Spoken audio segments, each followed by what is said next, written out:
perfect for Khabib. And then you have 175, and that's where the Woodleys of the world are. And then the 185. It just makes sense. It makes sense. And the only argument against it is the UFC doesn't want to pay more people a champion's purse. Yeah. I mean, look, Demetrius Johnson is finally getting pay-per-view points. What? Yeah. Like, come on, dude. And by all accounts, they stiff Cyborg.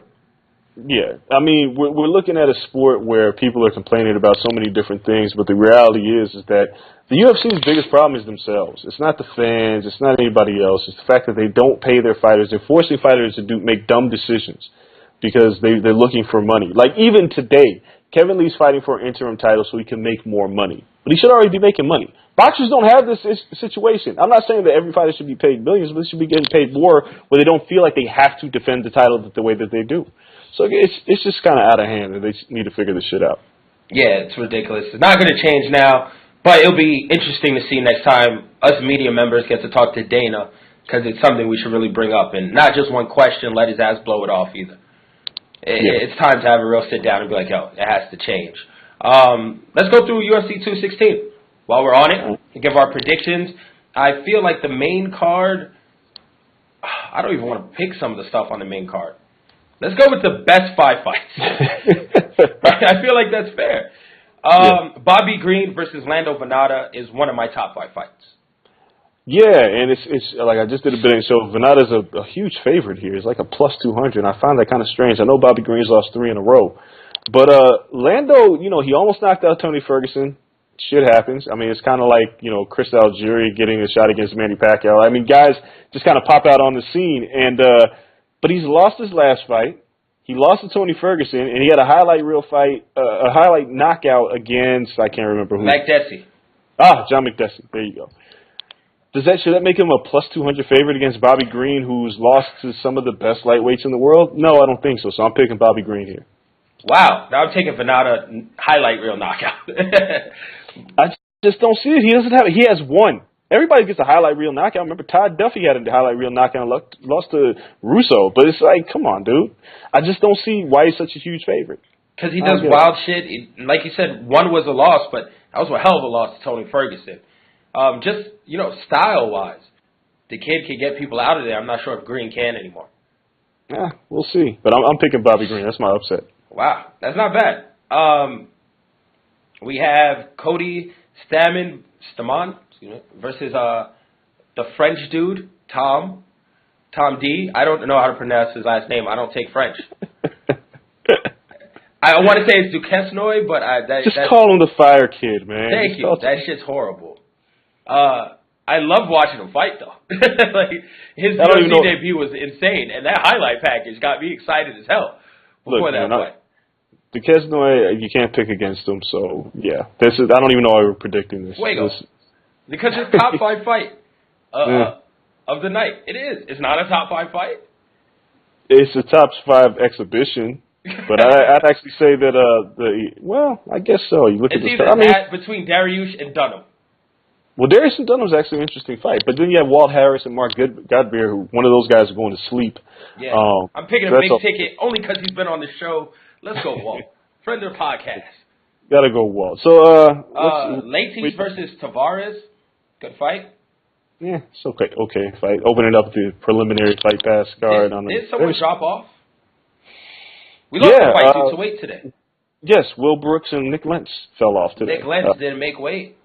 And it's like another guy who didn't make weight. That sucks. I would have liked to see that fight, but it makes a shorter night for us. Will Brooks needs to prove himself, though, so it sucks. I want to see him actually be Will Brooks, which is boring, but winning fights.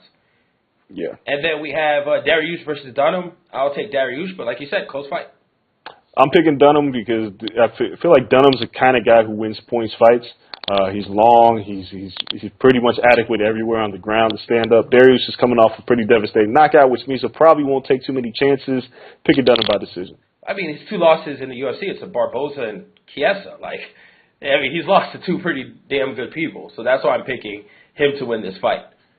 I like Dariush. I think he'll be able to win the points fight there. I'm skipping over the main event, women's flyweight match. Main card women's flyweight match, because that has no business being there. That's going to be our Shake Shack break. Then we have Verdum versus the Black Beast, Derek Lewis. This is a tough fight to pick. I know a lot of people are like Verdum is a huge favorite and what have you, but it's just like what I said with the Overeem fight. Like Verdum falls in love with his striking, and then it becomes problematic. He is fully capable of winning this fight by decision, keeping his distance. But I wouldn't try to pull guard with somebody like Derek Lewis. I wouldn't try to stay in range. I just try to tire him out. And it's a 3-round fight instead of a 5-round fight where Derek Lewis got knocked out by Mark Hunt, but that was a cardio thing more than anything else. So I'm having a hard time picking this one, but fuck it. I'm going to pick Derek Lewis. Me too. Upset pick. Black Beast knocks out Verdum and sets us up for the fight I've been wanting to see for a year now, which is Francis Ngannou versus the Black Beast. Yeah, Francis Ngannou murders Derek Lewis right now. I think so. I think Francis Ngannou knocks out whoever. I think the winner of this fight wins a golden ticket to get knocked out by Francis Ngannou. Well, and Ngannou's got Overeem coming up too. He's not getting Overeem's face off. Absolutely. But I don't think Stipe is going to fight him anytime soon, so that means he still has to knock out another person along the way. Yeah, it's like Fabricio Verdum, he's 40, but it's just my problem with him, he just falls in love with his stand-up, and that could be his undoing here. He should win. Don't get me wrong, but you asked me, if you asked me to just pick an upset, this might be it. Father Time's undefeated. Father Time's undefeated. Except when you're Floyd or Bernard, it takes a long time for Father Time to catch up. Well, you get out before they do. And Bernard fell through the ropes. So, I say it caught him pretty quick. Crept up on his ass. Moving on from our heavyweight fight, in which, real quick, we're going to touch on this again in a second, but Francis Ngannou versus Rumble Johnson, if this shit can happen soon, sign me up for that. Yeah, true. We'll talk about Rumble here again in a second. Co-main, which is odd, should be the main event. Demetrius Johnson versus Ray Borg. Record fight. Mighty Mouse. We got a over/under 2 rounds. I'm giving him the under. I'm gonna say it goes over 2 rounds. The reason why, similar to Floyd Mayweather, Demetrius is a very smart game planner when it comes to fighting. He knows Ray Borg missed weight. He knows Ray Borg struggles with weight. So what do you do in a 5-round fight? You drag him into deep water, just like Floyd did Conor. 2.5 rounds, round 3 or 4, Ray is going to be as harmless as a church mouse. And Demetrius should submit him at some point, or just punish him with ground and pound, or what have you. I think the first few rounds is just going to be a matter of tiring him out. Whether he's chasing Demetrius or he's getting wrestled by Demetrius, whatever it is, he could stop him early. I just think he's going to game plan this one and get a finish. One way or another, this fight's not going the distance. Ray Borg ain't built for a 5-round fight. No. Ray Borg pulls the upset, though. This is one of the best MMA moments we would be involved in. This would be similar, it's something I asked Borg about, similar to Dillashaw beating Barral, because nobody gave Dillashaw a shot in hell in that fight. Yeah. No, definitely. But Mighty Mouse, we both knew we were going Mighty Mouse. Yeah. Championship fight, Tony Ferguson versus Kevin Lee, interim belt. I am going with the very depleted, very Skeletor-looking Kevin Lee, despite the rough weight cut. I know, you weren't a fan on Twitter. You're like, shit, what is he going to do now? He's almost died on the scale. 5-round fight, too? I'm going with Kevin Lee. How? Like, how is he going to win? Yeah, I mean, how does he even last 25 minutes with a guy who pressures you from bell to bell? I don't think either of them last 25 minutes. I don't think this is a fight that goes 25 minutes. Yeah, I think someone's getting clipped, because Ferguson does get clipped. Ferguson has the capability of clipping Kevin Lee, and I think one of them gets clipped, makes the mistake, and gets choked out. And I just so have it that Kevin Lee is the victor in that scenario. But I could also see Kevin Lee getting caught by a Ferguson left hand, dropping down to a knee, Tony taking his back and tapping his ass out. I'm just going with Kevin Lee. I like Kevin Lee, but I just don't like this fight. And the reason is because Tony Ferguson has too many ways to win. He's on a torrid winning streak. There's nobody that Kevin has fought that's close to Rafael dos Anjos or Edson Barbosa. Not even close. And in the time that Tony Ferguson has accumulated this 9-fight winning streak, Kevin Lee's lost twice. To Ally Akinta and, Francisco Trinaldo, I want to say? No, Leandro Santos. He got knocked out by Leandro Santos. Correct. In this time, who are far lesser opposition than people that Tony Ferguson has fought. And Kevin Lee, he beat Michael Chiesa, which was controversial. I never thought Michael Chiesa was that good in the first place. You remember because I was going to say what part is controversial, but all right. Well, because you remember that Chiesa didn't tap, and the ref said he tapped. No, I know, but he was going out. By any means, it was over. But if you look at Kevin Lee's resume, and you look, he's a great wrestler, but he's 24, he's inexperienced, and I think that plays a big factor in this because and the scale also, Tony Ferguson is a pressure fighter who stays on you from the beginning to the end of the fight. He's exceptional on the ground, so I don't think Kevin Lee wants to take him down. If he's going to stand up, the awkward striking of Tony Ferguson is something that Kevin Lee's never had to really deal with before. I don't see how Kevin Lee wins this fight. That doesn't mean he's not capable of winning this fight. I just don't see it. I don't see it. And the longer the fight goes with Tony's pressure, and yeah, Tony got clipped against Lando Venata, but everybody else, he's pretty much dominated. Barbosa was a hell of a fight for 2 rounds, and he finished them. Yeah. Dos Anjos didn't have a shot in hell. He got dragged. Everybody else got submitted because Tony Ferguson has a pretty exceptional ground game that nobody talks about, and then he can strike. So it's like, I don't see Kevin Lee being able to pressure Tony Ferguson into a decision victory, and I don't see Tony Ferguson being that careless to get clipped by Kevin Lee. Oh, I think their hands are going to fly. I think Tony leaves himself open and does so extremely well because he baits people in and rocks them before they can rock him. And he's proven his recovery time is spectacular. I just have one of those feelings. I think when they rush guys up like this, these young guys are taking the challenge. I think we see the Garbrandts, who's a lot more talented than Kevin Lee, but we see the Garbrandts, the Connors, the people who just get thrown into a situation with no one on the resume comparable to the champion at that time or the person who should win, and they come out with the belt. We just talked about TJ. I love when people are rushed in and thrown into the fire. Here's the difference. Cody Garbrandt, the UFC recognized that he was a star and put him in a position. He leapfrogged people. Conor McGregor leapfrogged people. Mm-hmm. Kevin Lee only got this opportunity because everybody else was booked. Everybody else ranked above him was booked. True, but it's hard to say if Kevin Lee doesn't win, he can't be a star. No, that's not my point. My point is that the UFC knew that Cody Garbrandt had the goods. Even though I thought he would lose to Dominic Cruz, they leapfrogged Cody over other people, like Brian Caraway, what have you. Conor McGregor was the same thing. He didn't have to fight Frank Yeager. There was nobody else for Kevin Lee to fight. And this interim title is more for Tony Ferguson than Kevin Lee because Tony's been the guy who's made weight. Supposed to fight Khabib. Khabib, that fight fell through. Supposed to fight Khabib, 3 times now? Yeah. That fight fell through. And then you look, he already beat Barbosa. Nate Diaz is not fighting anytime soon. Justin Gaethje and Eddie Alvarez on The Ultimate Fighter. That gets you all the way down to number 7, Kevin Lee. Kevin Lee doesn't have, he beat Chiesa, but did he really blow our minds with that victory? No, not really, because it's Michael Chiesa. So, by virtue of elimination... I love that you're just, shitting on Michael Chiesa this whole time. I'm just saying, I think Chiesa's a good fighter, but he's not a top 5 talent. And Kevin Lee hasn't fought a top talent. And he lost to Al Iaquinta. Granted, it was a while ago, but he lost. 21, newly 21. But he lost to, what's his name, Leandro Santos. He had no business getting knocked out by Leandro Santos. Leandro Santos hasn't lost in the UFC. Yeah, but he hasn't fought anybody either. And the whole thing is that Tony Ferguson's fought everybody that you put in front of him, and they had to do an interim title because Conor's not fighting, so you had to find somebody. Because, let's be honest, Kevin Lee didn't deserve this opportunity. He didn't do anything that blew us away. Most of us would say it should have been Justin Gaethje versus Tony Ferguson we were looking forward to. That was a fight we wanted to see, but they put him on The Ultimate Fighter for his own to save his own career maybe before he gets into too many wars. But, again, I like Kevin Lee, but I wish he could have fought somebody else before he would have fought for this interim title. I feel where you're coming from. I'm taking Kevin Lee on the upset. It's my night of upsets, it looks like. I am very distracted because you got the old black woman, oven crock pot joint up there over your shoulder that all grannies got.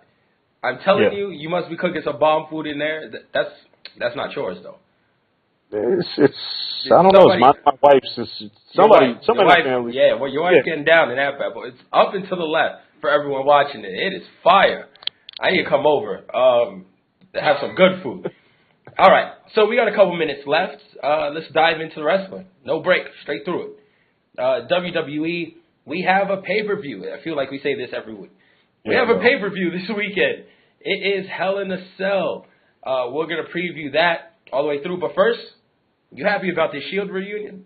No. I'm happy. Why you always got to be Debbie Downer?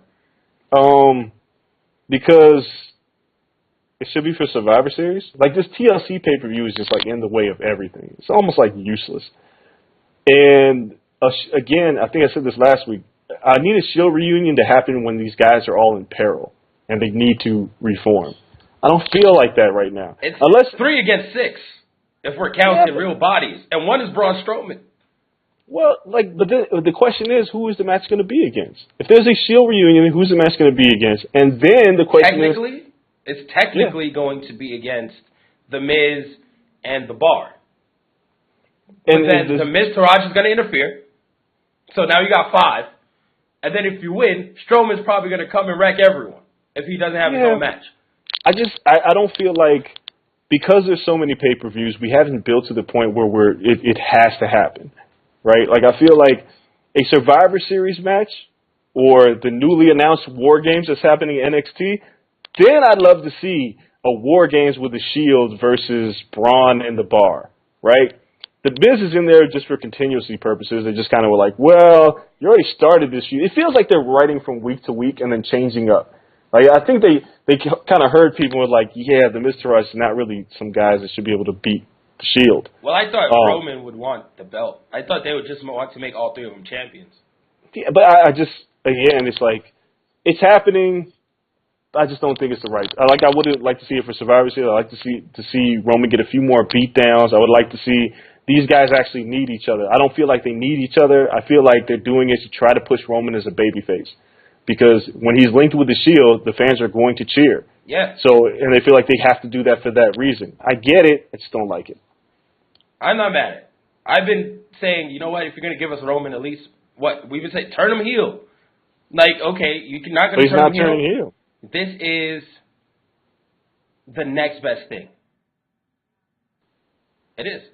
How long does it last is the next question. They at least got to run for at least until Mania, maybe longer. This can't just be a stopgap. It can't be. It can't be a Roman turning on them at Royal Rumble and pulling the Seth on them. That shit's corny. I feel like they're going to treat it like one night only. The Shield reunites, and then they got to go their separate ways. Oh, that'd be horrible. Oh, I hate Vince. You might be right, but I hate Vince, if that's the case. That shit sucks. Before we move on to Hell in a Cell, and Bray Wyatt, are you back on the bandwagon? By this point, we both read the spoilers, I'm assuming. No, this is dumb. I need a physical Sister Abigail. To me, this is ridiculous. And yeah, get a woman to be Sister Abigail. This means, Bray is going to beat Finn, because it's going to be normal Finn against superhuman Sister Abigail Bray. It's like, why? Like, the question is, he's lost so many times to Finn. Like, you're pretty much just stalling Finn out at this point for a Bray Wyatt feud, for him to become Sister Abigail. And it's been to the point of nausea where we've been waiting and waiting and waiting. Like the Randy Orton feud, we waited for Sister Abigail, and she just burned up in the fucking house. So what's the point? I mean, go get somebody to be Sister Abigail. Like, it could have been Nikki plenty Cross, of women in NXT. Yeah, plenty of. Yeah, it could. Or you get somebody from the outside. Like, get somebody from the main. Do something. Like, Bray Wyatt is a cross-dresser. I'm cool. Like, we already had Goldust. I'm good. You got to be a cross-dresser. They're not going to put him in a skirt. He's just going to be possessed. He might be in a skirt, dude. That'd be horrible. I've seen enough skirts with sanity in NXT. I don't need to see another skirt. All right, so Hell in a Cell. We're running down the list. Let's see.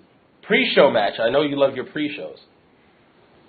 Chad Gable and Shelton Benjamin, American Alpha Part 2, versus the Hype Bros. You know what this match is happening, right? Yeah, because Zack Ryder is turning on Mojo. There you go. So Gable and Shelton Benjamin win. Zack Ryder turns on Mojo Rawley. Who cares? Yeah, that's going to be whack. Even though I like the Hype Bros, they didn't give them a fair shake. I think, listen, there are no NXT tag teams left on the main roster. From like the resurgence, the revival of NXT tag teams, because the revival are injured, Enzo and Cass are done, American Alpha are done and broken up, and the Hype Bros are done and broken up after this weekend. Yeah. And the Vaudevillains, you just got Aiden English by himself. That's it.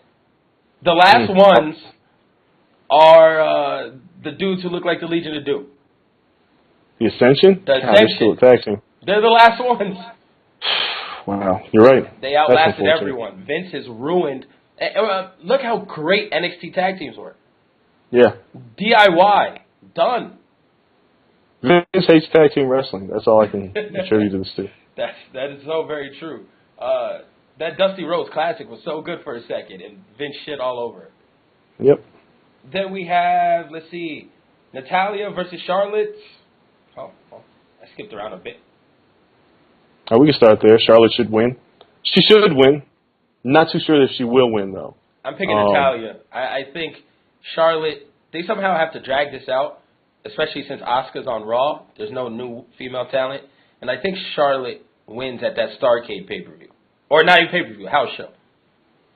It's possible.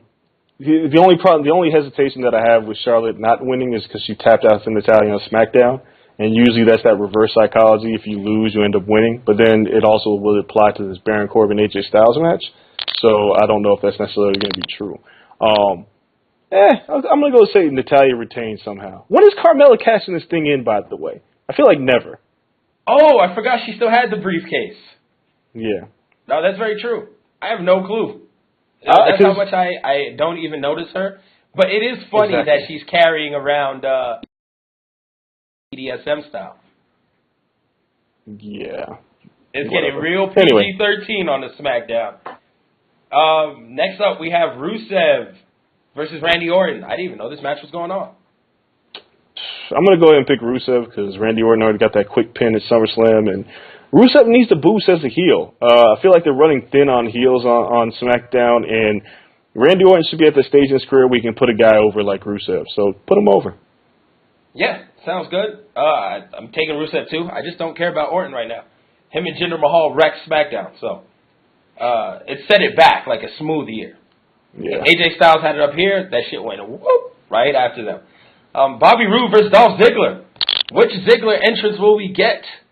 I don't care. I'm just really thoroughly confused by this whole thing because Bobby Roode's a babyface, which I just don't get. And Dolph Ziggler, he went through all this shit with Dolph for him to lose to Bobby Roode. Because that's what's going to happen. Yeah, that's it. They let him be funny for the time being.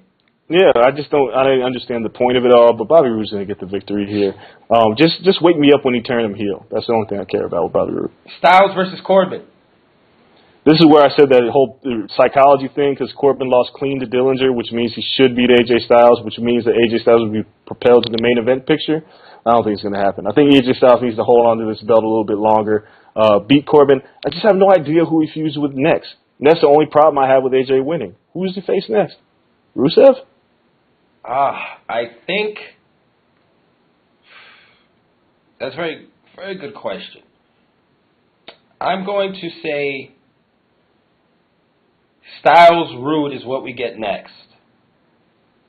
And Roode's a heel? Yeah. And I think they use this as just Roode's introductory match, and then Roode becomes Roode. Who he is. Maybe. Versus Styles. But I had Big Banter winning. So Corbin wins for the reasons you just laid out, and then we'll see who takes on Corbin next. I don't know who because it seems like he's done like the mid card guys. He's gone through that gauntlet, but we'll see. Maybe Roode goes against Corbin, and then we have Styles and Rusev, and we just kind of reshuffle stuff. Yeah, maybe. Yeah. So that's pretty much my surprise pick. I like Corbin there. We have New Day versus the Usos in a Hell in a Cell. I think it's going to be a great match. I don't really care who wins. I'm going to say the Usos. I like the hot potato of the belts. I don't care. I'm going to pick the New Day. Yeah, the Usos have been great. I think the belt needs to stop somewhere just for a second. And I think the Usos have been excellent. And I don't think this shit is over, which is strange. They market it as the end, and I don't want it to be the end. Yeah, because they really have nowhere else to turn to for these two teams. So, but I'm going to say the New Day wins, and then there'll be some combination of these guys at Survivor Series. Yeah, I think New Day, yeah. Yeah, Fashion Police. Gable, Sheldon Benjamin. Authors of Pain should be arriving soon. I think, I don't know. November. Yeah. They might late November, early December. Yeah, I think they'll hold them off until that point, which means the breakup of the Hype Bros. We'll see Ryder go on the team with the villains, and we'll see Mojo go with the face team. I don't want to see either of them. But that's how you get 5 and 5. I think that's. I don't want to. No, I don't want to see. Look, I don't like either of them right now. No, but all right, whatever. I'm always a Mojo Rawley fan. Stay hype, bro. Ugh.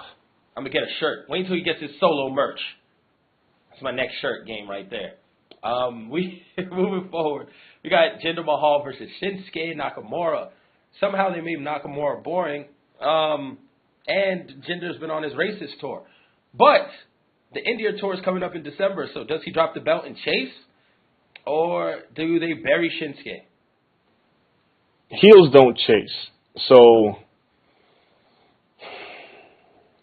Christ. And to be fair, he's not a heel in India. Yeah, he's a babyface in India, but it's not Canadian Stampede where I was the Hart about to say it's like what Super Hart Foundation goes. This is tough, man, because Jinder without the title is a mid carder, right? Like there's really nothing else. Like he loses the title, he goes straight to the mid card. But all this work into Shinsuke Nakamura for him to lose again, the only thing I could possibly see is the Singh brothers getting involved and extending this feud even further unnecessarily because it's a dry ass feud. Please no. I feel like Nakamura is supposed to win, but I feel like they're going to find a way to keep the strap on Ginger Mahal. Yeah, Ginger Mahal would be great if like Canelo came to the WWE and we had Ginger Mahal. But yeah, I think Jinder Mahal finds a way to retain. I hate it because like Nakamura not winning, like there's no momentum. Yeah. But then if Nakamura did win, I'd love to see Nakamura in Rusev feud. I just like Rusev in any feud right now that means something against a good wrestler. But yeah. No, yeah, I'm gonna say Jinder wins. I say Nak finally goes over. He wins. He beats the three of them. He looks strong. And I think we head into, not to blow my next prediction, a Nakamura versus Kevin Owens feud. I think Kevin Owens has the Rockets his back. And him and Nak will feud for a couple months, and eventually Kevin Owens is going to take that off. All right, so let's go. We'll talk about that. Let's talk about the main event, the Hell in a Cell, where Shane McMahon should die against Kevin Owens, but I don't know if that's necessarily going to happen. I'm going to have Kevin Owens damn near killing Shane McMahon. A powerbomb off the cell isn't beyond reason. It's crazy. Oh, sorry, work email just came in. Comedian Ralphie May, dead at 45. Really? Yeah, Big Ralphie from the Netflix joints. Wow. Damn, his health was crazy. That's sad. That is very sad. Wow. Yeah, Kevin Owens, Shane McMahon, I think he damn near kills him. But this is my huge curveball because I love predicting wild shit. I don't think the McMahon feud comes to an end just yet. I think Triple H hits Kevin Owens with a sledgehammer, and that's why we have the false count anywhere. Because it's a Hell in a Cell. What the hell do you need that for? Because Triple H comes, interferes, and we see the return of Triple H and gets revenge for messing with the McMahons. And that'll be our WrestleMania match. And they string it along, and Kevin Owens will be champion by the time he reaches WrestleMania. Problem with that is I don't want to see Triple H in another title fight. But it's H, and he needs his entrance. Yeah. So I'm very troubled by the false count anywhere stipulation because it defeats the whole purpose of a Hell in a Cell match. Yeah. Hell in a Cell is supposed to contain. It's supposed to contain the guys in the ring. If you take away that, then it's not really a Hell in a Cell match. No, that's a false pretense anyway, though, because people always end up outside the cell. Yeah, but it's like, why? So I'm gonna pick Shane McMahon because I think Kevin Owens has enough heat to lose this match and be okay, and to continue on with what you said about the McMahon family being involved in this feud. Maybe Triple H does come out and turn against the guy who he kind of put the rocket to his back on Raw and explain. There's a lot of continuity issues because it will require the WWE writers going back to say, hey, it kind of makes sense for Triple H to say, look, I helped you and this is what you did to my family. I'm going to come and kick your ass. The whole I made you angle is clutch. I just don't feel like the problem, they didn't do what they were supposed to do when they made Kevin Owens champion on Raw and really have him be part of that whole McMahon's you're my guy type thing with Triple H. It didn't really happen. It just kind of, Triple H, kind of turned on Seth Rollins more than he aided Kevin Owens. Either way, I think Kevin Owens can't afford to lose this match because of that false count anywhere. That's what changed everything. The moment they mentioned false count anywhere, I said, hey, It's probably going to be Kevin Owens losing this match because the Hell in a Cell, one-on-one, he should have murdered Shane McMahon. Like, I didn't even want to see Shane get any offense in. I wanted to see him kill him. He might not. I'm not going to lie. Shane might not get any offense in. And then someone to interfere and cost Kevin Owens. But that's how it should be. Well, that's our pay-per-view. We were going to talk about New Japan, King of Pro Wrestling. We were going to preview it. But you know what? We'll just recap it next week. Yeah. And let people know. Make sure you guys watch New Japan this weekend, though. Don't miss out on it. Just because we didn't preview it, don't mean you can miss out. It's going to be one hell of a card. And it's, it'll ease your pain from what you watch on Sunday. Because, the booking is going to be weird sooner or later, and it's going to upset you. It'll definitely upset Andreas, who will be yelling on Twitter at some point this weekend. Make sure you guys follow us. I'm at Kel Dansby. He's at Andreas Hell. Follow the show at The Corner LSN on all social media. For now, though, we are out. I have to get back to work. Dre has to do whatever he's doing. We're getting ready for UFC tomorrow. We'll be in the building. Until then, we're out. Peace.